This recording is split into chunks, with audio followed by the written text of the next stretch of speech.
유대인들은 아직도 뭔가 미련을 버리지 못하는 모습이에요. 그러니까 내가 제일 잘난 사람이고 내가 제일 좋은 율법, 조문, 율법을 가지고 있는데 도대체 왜 나더러 이러느냐라는 거예요. 근데 바울 사도가 이렇게 말합니다. 그렇다면 왜 율법대로 너희는 살지 못하냐라는 거예요. 네가 그렇게 잘났고 네가 그렇게 좋은 율법을 가지고 있으면 왜 그 율법대로 너희는 살지 못하냐라는 거예요. 선택받았고 좋은 율법 가지고 있다면 너희는 그럼 죄를 짓지 말아야지 왜 그렇게 살지 못하느냐라는 거예요. 그래서 바울 사도는 먼저 타락한 세상을 고발했던 것처럼 이제는 유대인들을 향해서 고발장을 던지는 거예요. 그들을 고발하게 되는 거예요. 그래서 로마서 2장 17절 우리가 함께 읽었지만 이렇게 이야기가 시작이 돼요. 유대인이라 불리는 네가 라고 해요. 17절 초반에 보면 유대인이라 불리는 네가 율법을 의지하며 하나님을 자랑하며 이렇게 시작을 하고 있습니다. 여러분, 이 말씀 속에 얼마나 많은 의미가 담겨 있냐라고 하는 거죠. 바울 사도가 그들을 향해서 유대인이라 불리는 네가 라고 말씀을 시작할 때 그 말씀 속에는 엄청난 의미가 담겨 있는 거죠. 야, 유대인이라 불리는 네가 그렇게 할 수 있어? 어떻게 네가 그렇게 살 수 있어? 네가 그렇게 잘났어? 네가 그렇게 좋은 율법 갖고 있어? 근데 왜 그렇게 못 살아? 라고 하는 거예요. 이제 바울 사도는 하나님께서 말씀하신 그 말씀의 뜻대로 그들에게 특권을 이야기합니다. 이제 바울 사도는 하나님이 유대인들에게 주셨던 특권들을 낱낱이 말하기 시작하는 거예요. 로마서 2장 17절 이하의 말씀을 통해서 율법을 의지하며 하나님을 자랑하며 하나님의 뜻을 알고 지극히 선한 것을 분간하며 라는 말씀으로 계속 이어가요. 그렇습니다. 이스라엘 민족은 하나님 앞에 선택받은 민족이에요. 율법도 가지고 있는 민족이에요. 하나님 앞에 선택받은 이스라엘 민족, 세상 민족과 다릅니다. 달랐어요. 여러분들도 아시다시피 세상은 왕이 다스리는 왕정 정치를 하는 국가들이지만 이스라엘 민족들은 하나님께서 그들을 통치하시고 하나님께서 그들을 다스리시는 신정 정치 국가예요. 그러니까 하나님이 왕이에요. 하나님이 다스리시는 거예요. 모든 백성들은 하나님의 말씀의 뜻대로 살아가게 되어 있어요. 무엇을 하든지 하나님의 뜻을 구했고 하나님의 말씀에 순종하며 살아야 했던 나라, 그 나라가 바로 이스라엘 나라입니다. 하나님이 택하셨으니까요. 그러나 이스라엘 민족들은 점점 하나님을 배반하기 시작했어요. 그들도 세상 사람들과 다름없이 우리에게도 좀 왕이 있었으면 좋겠습니다. 우리 눈에 보이지 않는 하나님 말고요, 우리 눈에 보이는 왕, 우리가 섬기는 왕, 우리를 다스려 줄 왕, 그런 왕이 있었으면 좋겠습니다. 이렇게 이야기를 하는 거예요. 그래서 하나님이 주신 그 특권에도 불구하고 하나님께서 그들을 다스리심에도 불구하고 그들은 율법을 어기고 그 율법을 어기면서 그들의 삶은 점점 퇴락하고 변해가기 시작했어요. 이렇게 심각하게 타락해가는 이스라엘은 하나님은 주변의 여러 국가들을 사용해서 그들을 다스리기 시작해요. 그래서 결국 이스라엘은 아수르라고 하는 나라에 의해서 또 바벨론이라고 하는 나라에 의해서 그리고 로마라고 하는 나라에 의해서 그 나라가 빼앗기고 그 나라가 빼앗김으로 수모를 당하는 그러한 역사를 가지고 있는 민족이 바로 이스라엘 민족입니다. 이스라엘 민족에게 특권이 있어요.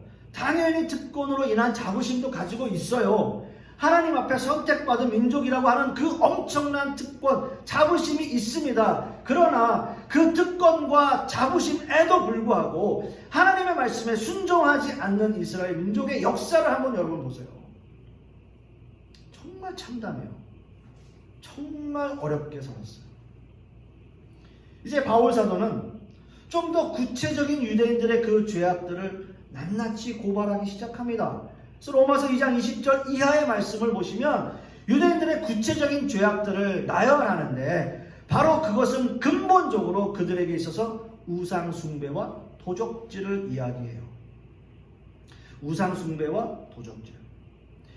율법의 지식을 가지고 있고 율법을 가르쳐야 할 유대인들이 오히려 율법을 어기고 율법을 지키고 있지 않다는 그 말씀, 그것이 바로 도적질과 우상 숭배라는 거예요.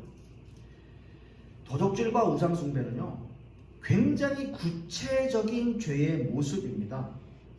로마에 멸망당하고 세계 곳곳으로 흩어진 우리가 흔히 이야기하는 디아스포라 유대인들, 그 사람들은 그렇게 뿔뿔이 흩어져서 전 세계 여러 나라에 정착하기 시작했는데요. 세상 민족으로부터 많은 핍박을 받는 민족이 되었어요. 그리고 그런 유랑 민족들에게 그들의 삶은 언제나 그런 거예요. 우리가 언제 여기서 쫓겨나지? 우리가 언제 여기서 쫓겨날까? 라고 하는 불안감으로 그들은 늘 살았어요. 유대인들은. 그러니까 항상 도망다니는 거예요. 도망다니는 거예요. 그렇다면 그들이 도망가야 할 위치에 그런 삶을 살고 있다면 그들이 가장 신뢰할 수 있는 게 뭘까요? 그들이 가장 신뢰할 수 있는 것. 돈, 금부치, 이런 것들. 그런 게 가장 신뢰가 되잖아요. 무슨 일이 딱 생기면 그것만 탁 쥐고 도망가면 되니까. 그렇잖아요. 그들의 삶은 그런 거예요. 그러니까 유대인들은, 디아스포라 유대인들은 세계 각곳으로 흩어져서 어떻게 해서든 돈을 버는데 그 가장 유력하게 그들이 사용했던 게 고리대금이에요. 그러니까 돈을 이용해서 돈을 벌고 그 돈을 축적해서 그 돈을 갖고 있다가 만약에 무슨 일이라도 생기면 그 돈 들고 도망가는 거예요. 이게 유대인들이에요. 그래서 여러분, 제가 미국에서 살았을 때도 맨하탄에 주로 금융업을 꽉 잡고 있는 사람들이 다 유대인들입니다. 세계의 모든 나라들의 금융을 다 잡고 있어요, 유대인들이. 예? 그리고 맨하탄에 금, 은, 빵 대부분들이 다 유대인들이 주인들이에요. 그리고 유대인들이요, 굉장히 악랄해요. 너무너무 악랄하게 하고 그들의 상술, 금전욕 너무너무 지독하고 인정사정 없고 심지어는 악랄한 수법까지도 사용하는 게, 또 그렇게 해서 돈을 긁어 모으는 게 유대인들이에요. 그래서 싫어하는 거예요. 세상 사람들이, 다른 민족들이 그래서 유대인들을 싫어해요. 왜요? 너무 악랄하니까. 돈이라면 어떻게 해서든 그 돈을 가지려고 하니까. 근데요, 그들의 역사와 삶을 뒤돌아보면 그렇게 살 수밖에 없어요. 왜요? 언제든지 도망가야 되니까. 언제든지 나는 여길 빠져나가야 되니까. 그런 삶을 살 수밖에 없는 거예요. 근데 세상 사람들이 보기엔 너무 지독한 사람들이에요. 그렇습니다. 하나님의 법을 따라 살아야 할 그 유대인들이지만 그들은 하나님의 법을 따르지 않았어요. 그리고 오히려 세상 법을 사용하고 세상 법을 이용했어요. 그렇게 살 수밖에 없는 거예요. 그렇게 살아야 세상에서 살아남을 수 있습니다. 바울 사도는 그걸 책망합니다. 어떻게 너희들이 도적질하냐? 어떻게 너희들이 도적질을 하냐? 하나님의 율법을 지켜야 할 너희들이 어떻게 도적질을 하냐? 또 한 가지 바울 사도가 고발하는 게 바로 우상 숭배입니다. 우상 숭배? 이스라엘 민족들에게는 굉장히 뿌리 깊은 죄악이에요. 오카노 목사님 여러분 잘 아시죠? 오카노 목사님 이런 표현하셨어요. 인류 역사상 유대인만큼 우상 숭배의 천부적 소질을 가지고 있는 사람들이 드물다 라는 표현을 하셨어요. 그러니까 유대인들이 하나님의 백성이고 하나님께 선택받은 민족인데 어떻게 해서든 우상 숭배를 하고 거기에 천부적인 소질을 갖고 있다라고 하는 거예요. 오카노 목사님이 그렇게 표현을 하셨어요. 이스라엘 민족들의 역사를 보더라도 그들이 우상 숭배 때문에 얼마나 어려움을 겪었는지 우리는 너무나 잘 알고 있습니다. 하나님만 섬겨야 할 이스라엘 민족이 오히려 다른 신에게 마음을 뺏기는 거예요. 여러분 생각해 보세요. 하나님께 선택받은 민족이고요. 율법도 주셨고요. 하나님의 백성이라고 하는 표시로 할례 언약을 맺은 민족입니다. 또 그것으로 인한 자부심도 가지고 있는 나라예요. 근데 우상을 섬기고 있다라고 하는 거죠. 이중적 모습이에요. 22절 말씀 하반절에도 우상을 가증히 여기는 네가 신전 물건을 도둑질하느냐라고 말을 해요. 여러분, 그 당시 이스라엘 민족은 겉으로는 우상을 멸시하고 싫어하는 것처럼 하다가도요, 조금만 여유가 생기면 우상 쪽으로 눈길을 돌리는 거예요.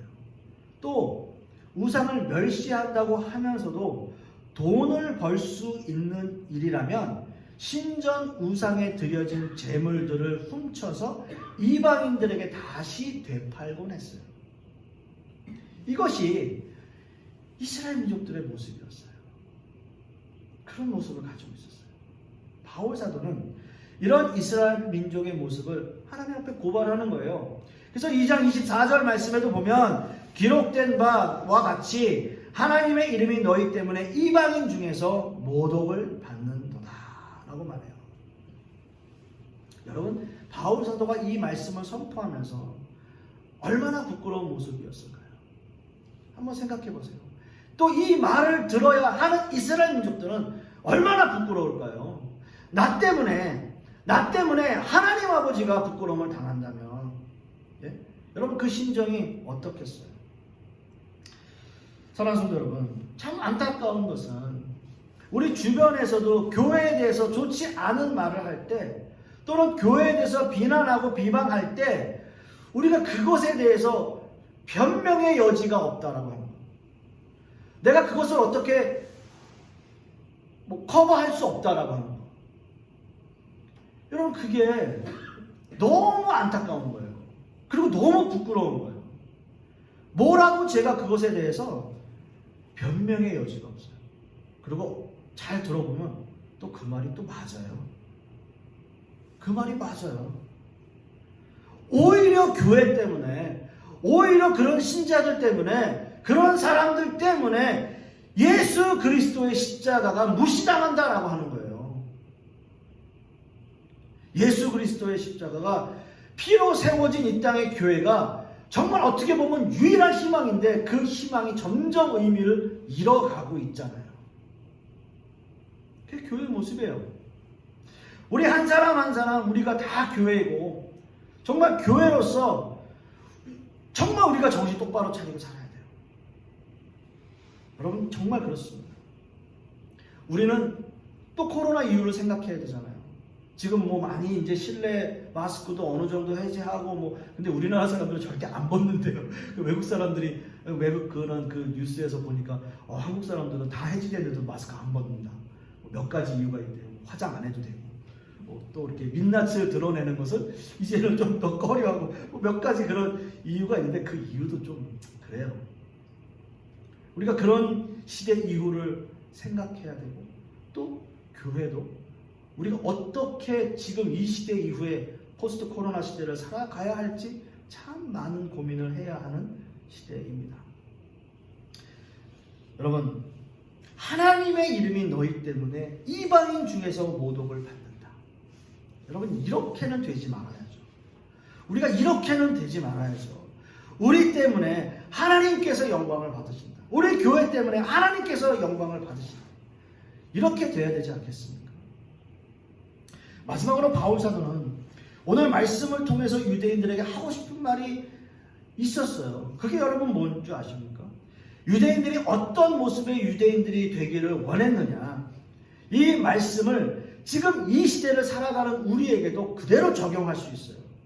지금 우리에게 어떤 그리스도인의 모습으로 또 어떤 교회의 모습으로 살아가길 바라는지 바울 사도는 오늘 본문 28절과 29절 말씀에서 이렇게 이야기합니다. 무릇 표면적 유대인이 유대인이 아니요 표면적 육신의 할례가 할례가 아니니라. 오직 이면적 유대인이 유대인이며 할례는 마음의 할지니라고 말씀하고 있어요.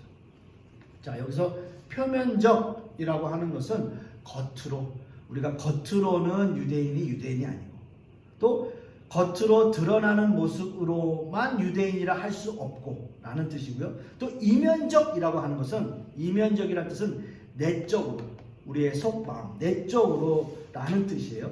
그러니까 즉 겉모습의 유대인뿐만이 아니라 내적으로도 유대인이어야 진정한 유대인이다 라고 하는 거죠. 자, 우리도 마찬가지예요. 여러분 보세요. 우리 크리스찬들도 우리가 겉으로는 나 교회 다니고 뭐 예배 잘 참석하고 하지만 우리 마음 안에 예수 그리스도가 진정으로 있느냐, 내가 정말 거듭난 크리스찬이냐, born again 크리스찬이냐, 이게 중요하잖아요. 우리의 내적인 상태가 중요하다고요. 지금 바울 사도는 그 이야기를 하고 있는 거예요.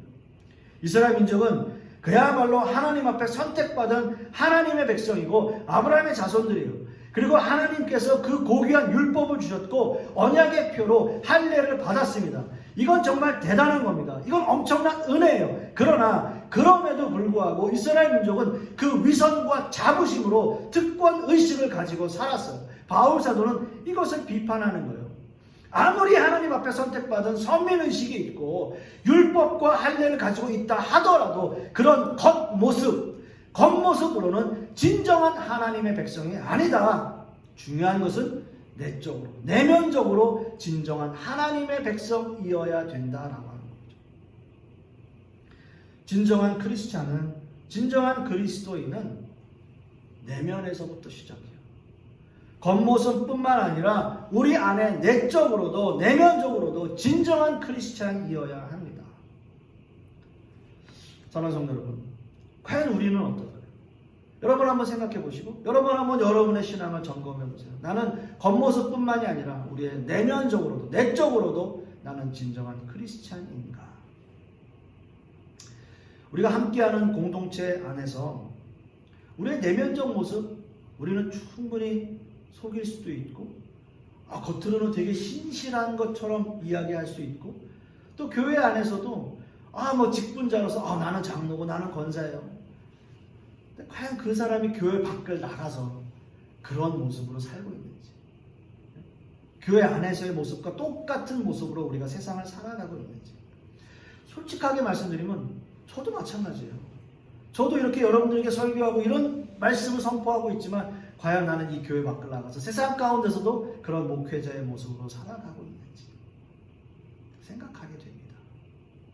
또 그렇게 살지 못할 때가 많죠. 내가 세상에서 살아남으려면 나는 세상 사람들과 똑같이 행동하거나 그들보다 나는 더 심하게 해야 된다.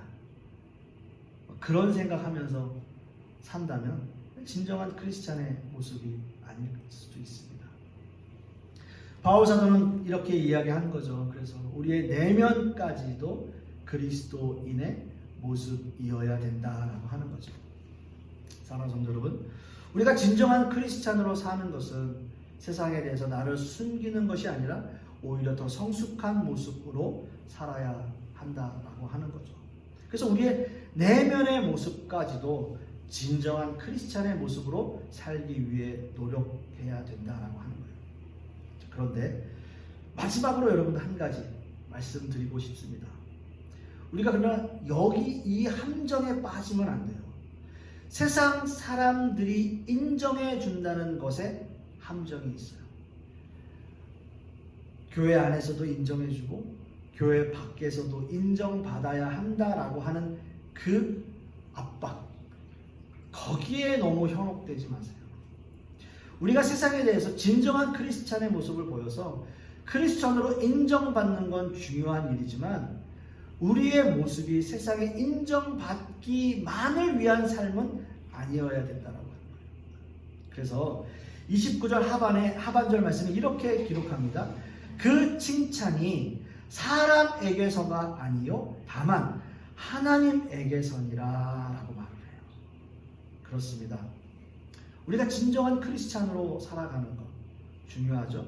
교회 안에서도 교회 밖에서도. 그러나 그것이 세상 사람들에게 인정받기 위한 모습이라면 그것은 하나님의 뜻은 아니라는 거예요. 우리는 하나님께 인정받는 거예요. 어떤 모습이든 하나님께서 인정해주고 하나님이 우리와 함께 하신다라고 하는 그 모습으로 살아가야 할 것입니다. 사랑하는 성도 여러분, 바울 사도의 말씀에서 우리가 깨닫는 것은 외면의 모습뿐만 아니라 우리의 내면의 모습까지 그리스도인이어야 한다라고 하는 것, 우리의 내면 깊은 곳에서부터 크리스찬이어야 한다는 것, 그러한 모습으로 이번 한 주간도 사시는 저와 여러분 되실 수 있기를 간절히 소망하겠습니다.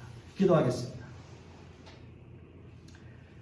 아버지 하나님, 오늘 바울 사도의 이 말씀, 유대인들을 향해 그 유대인들을 고발할 수밖에 없는 그 바울 사도의 마음, 그 마음을 우리는 다시 한번 생각해 봅니다.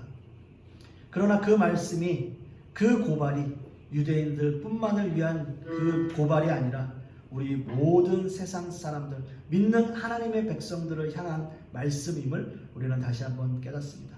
바울 사도가 그들을 위해서 선포했던 것처럼 우리의 겉모습뿐만이 아니라 우리의 내면 깊은 곳까지도 크리스찬의 모습으로 살아가게 하여 주시옵시고, 세상 사람들에게 인정받는 것보다 하나님 앞에 인정받는 우리 모든 성도님들 될 수 있도록 주님께서 역사하여 주시옵소서. 이 모든 말씀 우리 주 예수 그리스도의 이름으로 기도하옵고, 이제는 우리 주 예수 그리스도의 은혜와 아버지 하나님의 극진하신 사랑과 성령님의 내주 교통하심이 오늘 말씀을 통해서 우리의 내면 깊은 곳까지 크리스찬이어야 하고, 또 세상 사람들보다 하나님 앞에 인정받기를 소망하는 우리 하나님의 백성들 머리 위에, 그 자녀들 위에, 그 사업과 직장 위에, 그리고 풍요로운 교회 위에 이제로부터 영원토록 함께 있을지어다. 아멘.